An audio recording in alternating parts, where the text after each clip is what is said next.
Before you guys start asking questions, if you want to speak about Sindarius today, I will. I was not going to speak about it after the game, okay?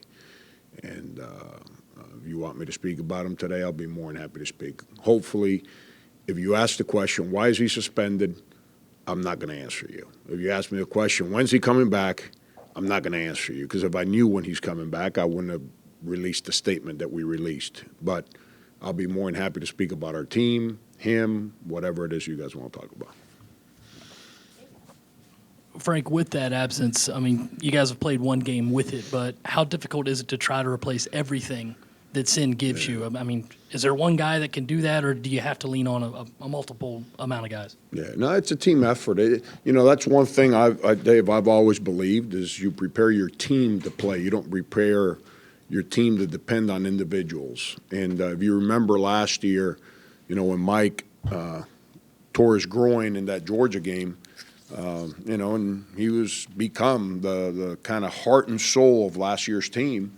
We went into Arkansas, which is one of the harder places to play in, and our guys played pretty well, and we figured out a way to win. So we like to prepare our team, not to depend on who we are, not to prepare our team to be dependent on a player.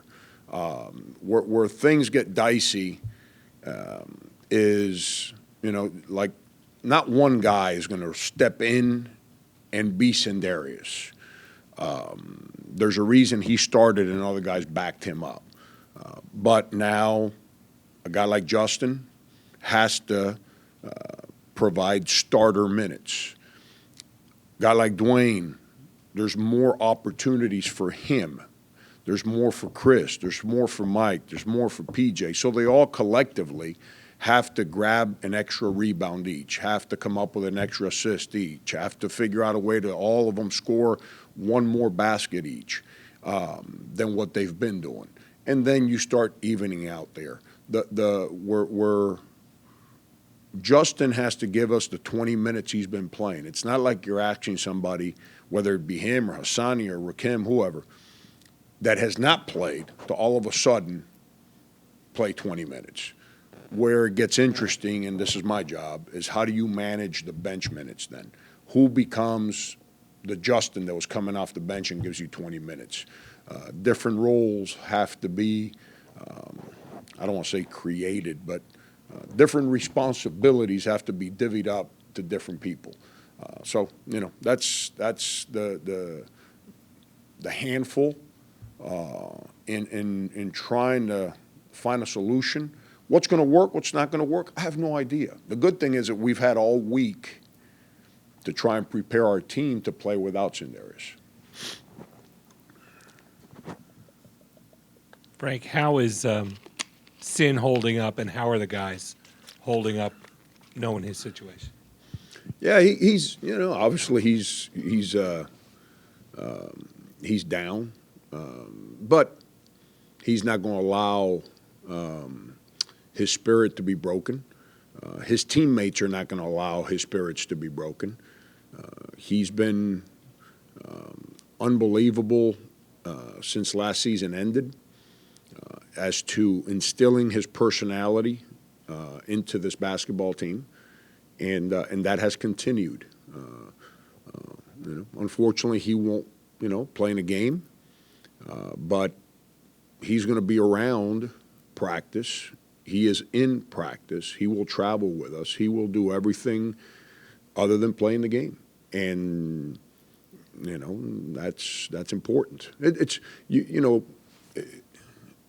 Sometimes you miss time because of an ankle injury, a knee injury, a pulled hamstring. You can't allow an injury to deprive your team of becoming who it's supposed to be, or to break your spirit as an individual or your team spirit. This is a mental injury. He made a mental mistake, and it's the same deal. But he's fine, and Sin's earned my respect and my trust for who he is. And no different than my own son, it's our jobs to kind of make sure we prepare them for life. And he's, I'm extremely proud in who he is and extremely excited that he's part of my team. And we'll be fine. He's going to grow up from this, and our team, what a wonderful opportunity for others to step forward and embrace more responsibility. That's only going to make us a stronger team moving forward. And I'm not trying to veer on to the how long, but do you prepare yourself for the possibility that he might not return this season? Are you confident that He'll be back. He'll be back. He'll be back. It's like everything else in life. You try to put money into your bank account. So in case someday you show up to work and say, hey, your services aren't needed anymore, you've got enough in there where you can pay your bills. He's put a lot of money into the bank account here. The Senderis Thornwell bank account is real high. So he's earned equity around here. But that doesn't mean, it's like I've heard the whole national conversation on, and I'm not trying to meddle. Everyone has their rules. Everyone handles their problems their own way. I'm not trying to tell people handle problems. What I am talking about is the whole rhetoric with the whole Cam Newton missing the first couple plays or whatever. Listen, every organization has its policies. If you're going to hold different players accountable differently, then you don't have policies. Then you don't have rules. You handle players differently because they're different personalities. At the end of the day, we all fall under one umbrella, which is the University of South Carolina. Myself, our players, Ray Tanner, we all have to conduct and act and follow the laws and the rules that have been created by this institution. And when they're not, you don't play favorites because somebody's a good player and somebody's a lesser player, or one guy's been around for 3 years. You don't do that. You have to handle things the right way, and everyone has. Everyone has handled this the right way, and he's handled it the right way. But he will be back.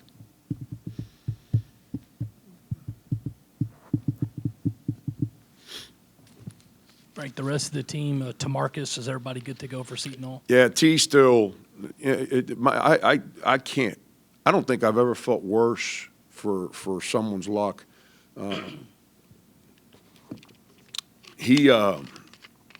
he missed time earlier, it was an abdominal strain, and he came back, and I said this last night on my radio show.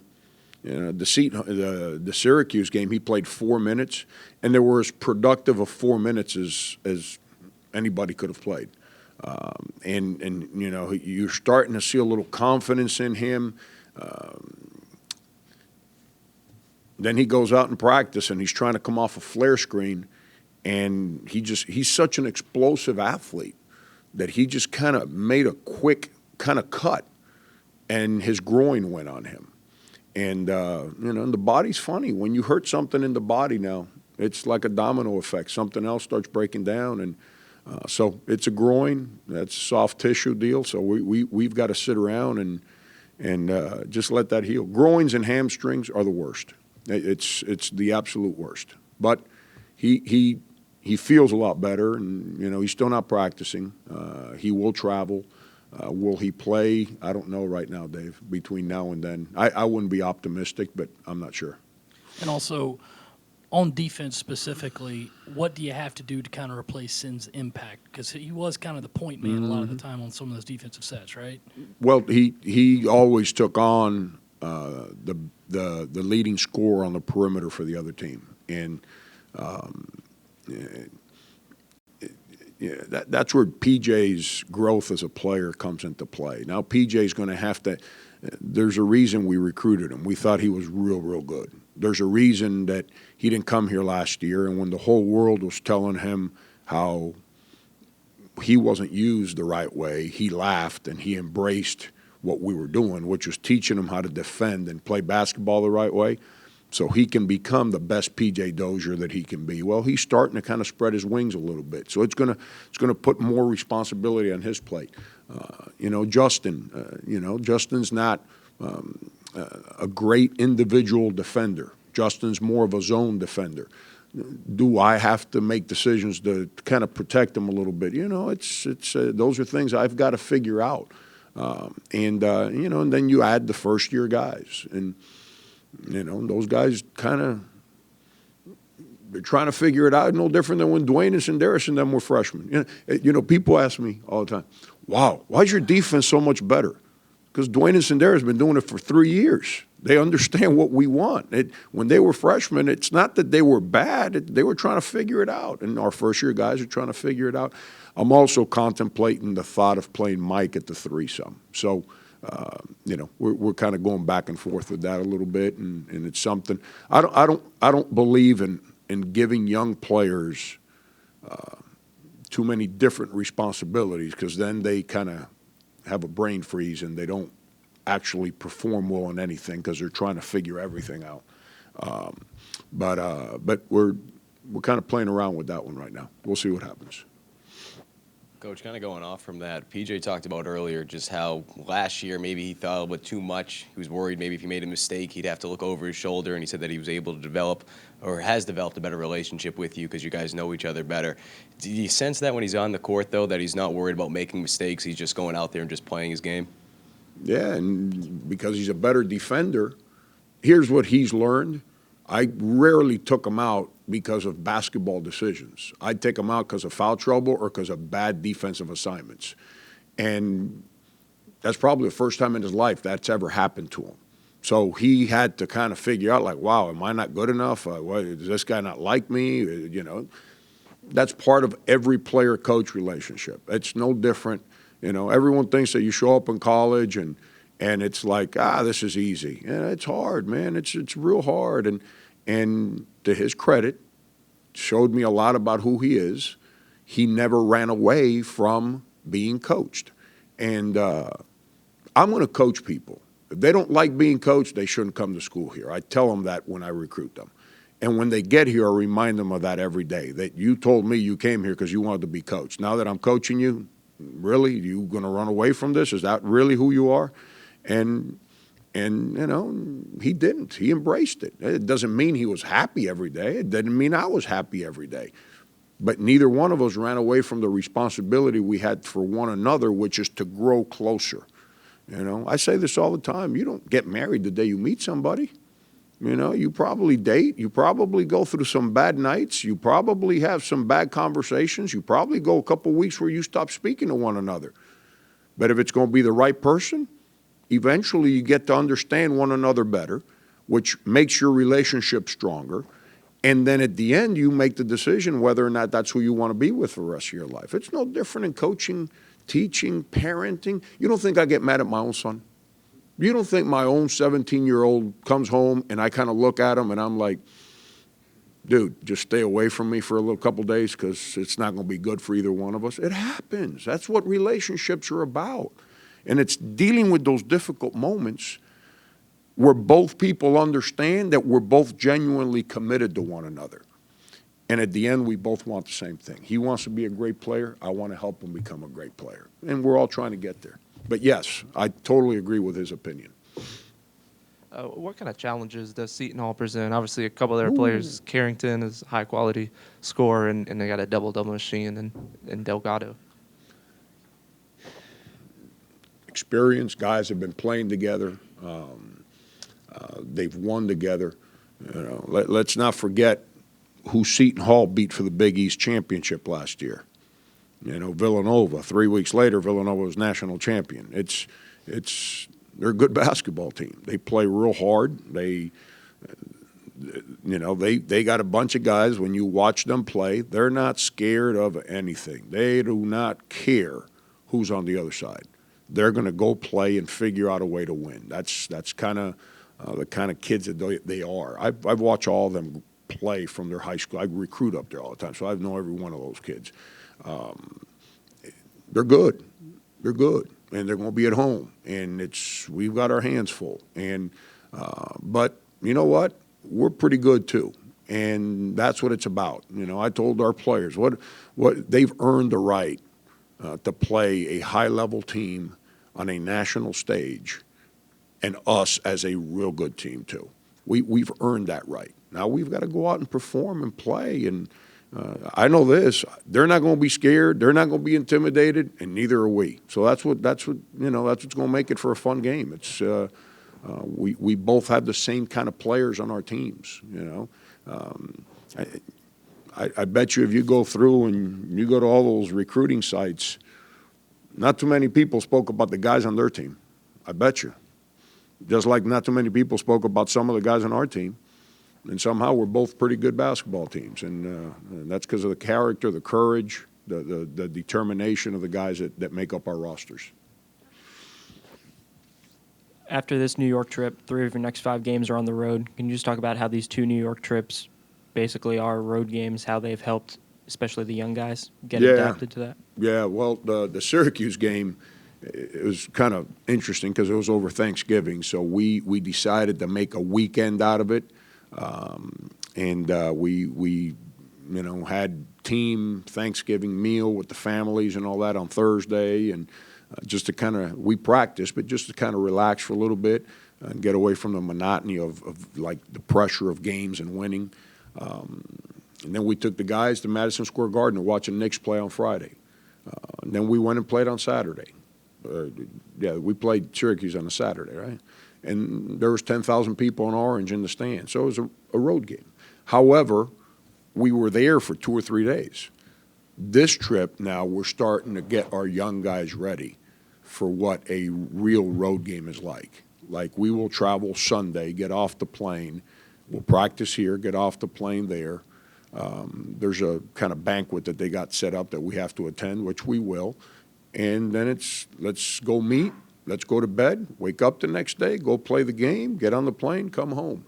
And we're doing it on purpose to start preparing our guys for the true road games, as far as because of where you play at, that we have coming up. And we've been home a lot. It's time to go travel a little bit and get our guys ready to play in other arenas and in front of other people's fans.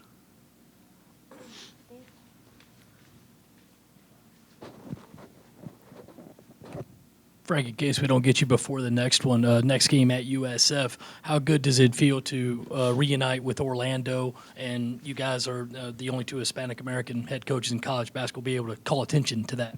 Yeah, it's obviously last year when we played, I want to say it was about a year ago as we speak. It was pretty neat. Brought a lot of attention to that moment. It was a powerful moment for me. I know it'll continue to be a powerful moment, when we go down there and play them. Once the game starts, all that kind of goes out the window. But I'm glad to see that they're doing better. They kind of struggled some last year, didn't win games the way they wanted to win. But I follow them. Our staffs, we're all friends. We speak.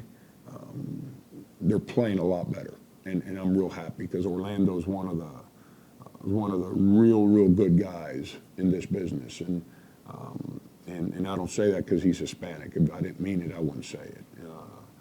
He's one of the real good guys in this business, and so